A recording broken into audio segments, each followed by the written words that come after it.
Hello and welcome to another episode of The Performance Tour. I'm Scott Moore, your host. Thanks for joining. Today's topic is about AI and performance engineering. And yes, I know we've had shows on this topic before, but this time it's a little bit different. The challenge that we're seeing today with performance engineering and AI, especially generative AI solutions, is understanding all of the layers that make up these solutions. So think of the infrastructure layer, not just CPUs, but TPUs, NPUs. Haven't heard of those? You're going to need to find out. What about the AWS and Azure offerings that are AI specific, and you may need training on those pieces as well? What about the model layer, where the decision making and data processing occurs? So yes, we've got new vector databases and specific query languages to learn now. We also have new things like TensorFlow and PyTorch Lightning. Haven't heard of those? Exactly. And then there is the traditional API layers, where we're building GUIs around these solutions that end users are going to access. We need to make sure that their user experience is performant as well. How do you deal with that? How do you make a performance strategy around that? To answer those questions, it takes me to London, England, at least virtually, where I'm going to be talking to Daniel Geater. He's the Vice President of AI Delivery at Qualitest. And we're going to unpack some of this, figure out what makes up these solutions, and then how do we build a performance engineering strategy around it? And that's on today's show. Let's go there now. Daniel, thank you for being on the Performance Tour today. Great to have you on. Thanks, Scott. So today's topic is all about AI, what everybody's talking about, generative AI, large language models, and you are an expert in this area from what I understand. So I'd like for you to introduce yourself to our audience and talk about how you've been involved with AI. Sure. So I work for Qualitest Group, so the world's largest AI-driven test consultancy. I've been working with them for 12 years or so now. I had a bit of a journey. I started off in automation and agile consultancy. I did some work in performance engineering, performance testing as well. But for the last 5 or 6 years, my focus has really been the delivery of our AI projects. And there's a few different ways where the worlds of AI and quality assurance interlock. But the two biggest ones most people think of is, how can I use AI to help me test faster, smarter, better, more effectively? And also, given the growing wave of technologies, and it's not just the ChatGPTs and the DALL-Es, it's also the use of widespread AI in day-to-day problem solving. How do we test that? How do we assure that? These things have been an academic plaything and used in niche areas for a very long time, but the widespread use that industry is getting to now, that's unprecedented, and helping organizations understand what do they do about that, what's the art of the possible, where are the risks, where are the concerns, what AI shouldn't be used for as much as what it should. That's really what I spend a lot of my time doing, helping organizations get through that. You know, we hear about these, you've already mentioned ChatGPT, DALL-E, Midjourney, and all the fantastic YouTube videos that we're watching today that says, you can't believe this is insane of what it can do. But we don't hear, what is this made up of? What are the development libraries that are being used? What are the languages that are being used? Can you give us some insight into that? How are these built? It's not dissimilar to what you've seen in traditional software. You know, when you talk to something like ChatGPT, or you go to a prompt and say, I want a video of a cat riding a skateboard, and it comes up with one for you, you've got that front end that you're used to, and way back in the distance there's servers and hosting it. What's interesting is what happens in the middle. So everybody talks about, you know, AIs have this desire and this appetite and this thirst for data, and that's true. And the data really gets involved at 2 or 3 places in the life cycle. The first place is the data that's used to build what we call the foundational models. So the foundational models, these are like a core low-level component. So for example, the GPT models. And they are trained using a huge amount of data that's been carefully curated from massive sources. And this is where you hear these numbers like, you know, billions of parameters, hundreds of millions of inputs. That builds what we refer to as a foundation model. What we then usually do with that is we do fine-tuning or calibration to solve a specific problem. So we take a language model and we give it a little bit more data in a specialized area to teach it something else. So a bit more data comes in here, and we train it through processes like interacting with it as a human, what we call learning via human feedback. We train it by giving it much more niched data sets and by doing things like prompt engineering to become much better from the foundation state. It now starts to get much better at a new problem. And that's the model that you usually actually have your interactions with. That model has to live somewhere, so it has hosting. And there's usually orchestration and workflow layers that go with it that allow it to not only operate as a model, but to be monitored, to check what it's doing, to make sure that, for example, it's returning responses in the right amount of time, that it's got enough servers to balance what it's doing. There's also orchestration pieces that come in when those models turn around, like, for example, give me the top 10 news sites, and it comes back with a list of them. There will be databases and content archives that it's using and orchestrating with you to provide that. So that's another piece that's coming in. So we've got the data, the foundational model, further data to calibrate and train, the MLOps and the hosting today. We've got things like the workflows and the orchestration that let us deal with relevance, any particular rules we might need, whether they are something like security or making sure that it doesn't provide content that it shouldn't, or whether they are more practical, like, for example, making sure your requests go to the right places and the right functions. And then at the front of all of that, you have the front end, which is usually what you would expect to see, whether that is an app, whether that is an API, whether that is a chat interface. So it's a multi-layer deep architecture, but most of those layers in the middle are focused specifically on the AI behavior. And I heard databases. Obviously, there's different kinds of databases. There's APIs that people are writing. Let's get to the language that this is written in, because just a few years ago, if you wanted to be cool, you were a master of JavaScript, Angular, these kinds of languages. But now it's Python. If you want to be a data scientist and you want to get into the deep data analytics, you're going to need to know Python, which, just thinking from a performance standpoint, isn't the most efficient language. But why do you think Python's being chosen for this? Python has always been popular with scientists and mathematicians. That's how it gained a lot of its momentum. And a lot of the frameworks and the libraries that are in use in machine learning today have come from those circles. They haven't necessarily come from, the world of big enterprise software where we're used to churning out Java and C# and Ruby and all these things that we try to focus on server impact. A lot of this has come from a more academic world. And the roots are more strongly in the world of science, maths, and statistics.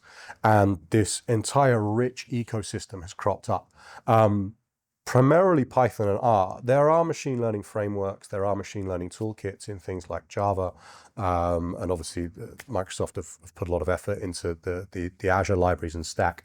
But I think the reason it came from Python is because of the origins of where a lot of this work was being done. And now people go to Python because that ecosystem's there. And to my mind, that's very similar to what happened with JavaScript. In the early days of JavaScript, the general perspective of a lot of people was, okay, but it's only really for the client. It's only really for doing stuff on top. It's not designed for all this. And now, look, today, it's one of the most, if not the most popular language in the world. And it's used for all manner of much, much more performant applications. But it had to go through that cycle of being stretched, and people were taking it on and using it because there was a huge ecosystem of libraries and capabilities out there to support it.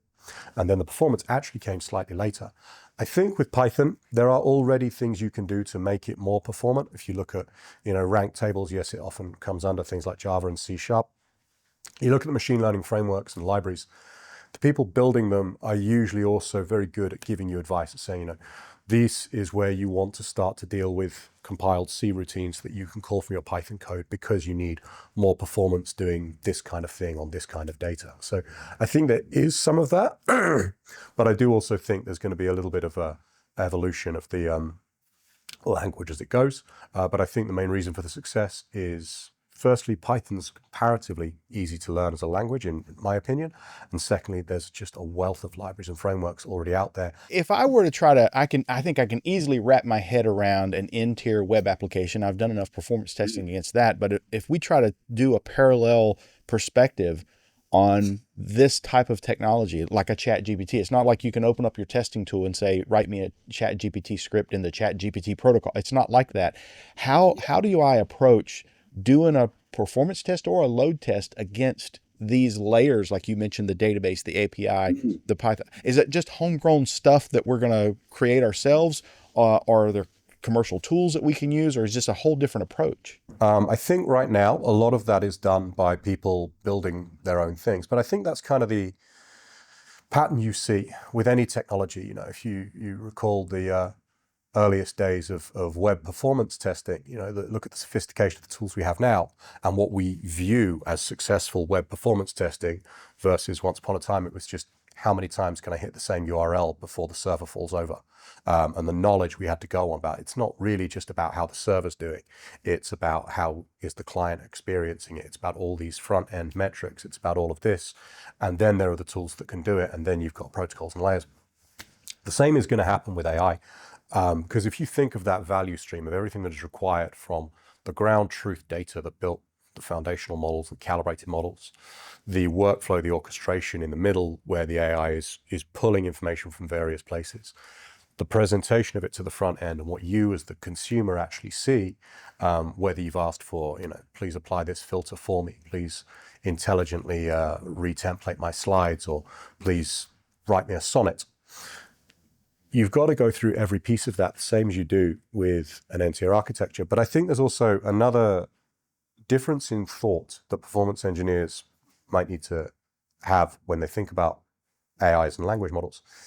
And that is that traditionally, when we built software and scaled it for performance, we started with a fairly straightforward function and we wanted to grow it almost horizontal scaling. When you think of machine learning, particularly generative AI and the large language models, it gets a bit more complex than that, because what they've done is they've started with a huge data at the outside and they've narrowed and funneled it down to build connections and interactivity. And one of the challenges is, what is the kind of request that makes that system trip up? For example, if I've got a language system, I know that it's going to start to trip up if I ask it mathematical reasoning questions. If I've got a multimodal AI that was trained in one thing, it's going to get weaker in others. And I think one of the bigger problems is actually going to be choosing the data to put through the LLM, in addition to knowing which metrics you're looking at.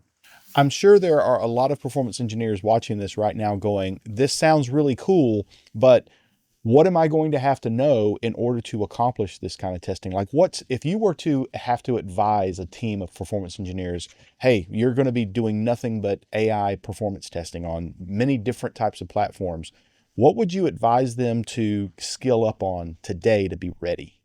I would advise them to look very much at the statistical side of how these models work, how they've learned, understand that architecture, understand how they take input, process it to output. You don't need to become, a research scientist building your own versions of ChatGPT or Llama or Bard in your bedroom, but you do need to have the understanding of how these systems process information. These same kind of things apply.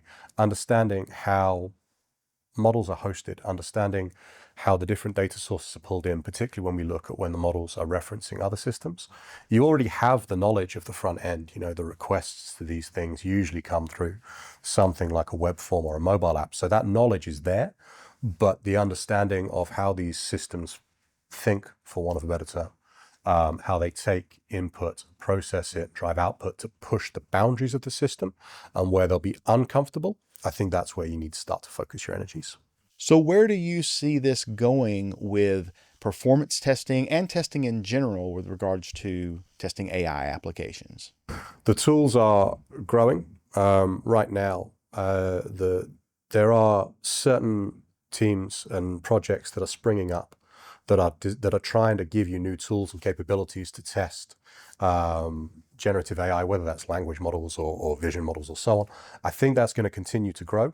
I do think you're going to see a drive for new tools, but I think you also need some of the knowledge that underpins them. Industry really started to get behind these AI tools and families in the last couple of years, spurred in no small part by GPT, but also by other things, whether it's Instagram filters, Snapchat filters, the ability to do advanced searches through Google and Bing. And I think QA usually follows where industry has gone, and more tooling is going to come. I think you're going to see growth in there, but I also think some of the underlying methods are going to evolve. And I think there'll be an interesting challenge rising for the performance engineers, which is, at the end of the day, you're usually building these smart components to be a part of another system. And one of the big challenges is going to be, when I introduce that smart component to the system, did I degrade the overall system? Not just how did the component perform, but how did my overall experience perform, and what does that mean for me? I think there's going to be a change in how we test around that. And the last thing I would say, I think, is probably going to lead to some evolution here. There's a growing interest in making these models and AI capabilities available in edge devices and ever smaller hardware. And I think this is going to force optimization. Now, certain things can already be done, reducing the size of the models and so on. But I think there's still going to be more to do. If you want to go to the point where you can have very, very light IoT connected devices using these models, you need to have a very light model footprint. I think there'll be, in terms of true engineering work for the performance of these systems, I think there's going to be some growth there. Daniel, can you share with me your thoughts on having dealt with testing AI applications within Qualitest and the kinds of things that you're working on, kind of successes that you've had? Within Qualitest, we've been on the journey with AI for probably 6 or 7 years now. I think that we first started really moving in this space around about 2017, 2018. And a lot of that focus was primarily with classical AI, because a lot of the generative technology and things you see today wasn't really available. We've worked with customers across the globe. We've worked with financial institutions, medical institutions, so on, helping them boost the accuracy, the stability, the results of their models. We realized very early on that to truly effectively test AI, you need an interesting blend of data science knowledge as well as QA/QE knowledge. And by extension, that'll apply to the other considerations, the security, the usability, the performance. We've helped organizations take this knowledge and understand it, determining the ways they're going to do it. We've helped them improve the accuracy, the stability, and ultimately the profitability of their models. And we're starting to work with customers who are also doing this with the generative AI and the LLMs. I think it's going to be a growing focus. But one of the advantages that we have is that within Qualitest, we've been doing this in AI for a while. And whilst the generative AIs are the latest favorite topic, an awful lot of what is being done there is already building on what came before. We've already had some of that knowledge and time to understand, what makes good AI. What are the attributes that are in good AI? It's the fairness, it's the removal of bias, it's the ethical acceptance, and start to determine how we test and take the approaches for this. And you can see this is happening on a wider scale. Regulators, lawmakers are pushing the understanding of what good is, and now it's about making that possible. Been privileged to have been on this journey with some of our customers already. We have more to go. We look forward to seeing how it all unfolds in the next couple of years. Thanks so much for being on the performance tour with me, Daniel, and we'll be talking to you soon more about AI, I'm sure. In this episode, we've talked a lot about where we think AI is and where we think it's going in the next few years. But what about you? Are you currently working on a generative AI solution or want to, and you're struggling with a performance engineering strategy around it? I'd love to hear some feedback, and you can reach out to me at the website, theperformancetour.com. We'd love to hear from you. Until next time, thanks for watching, and we'll see you on the road.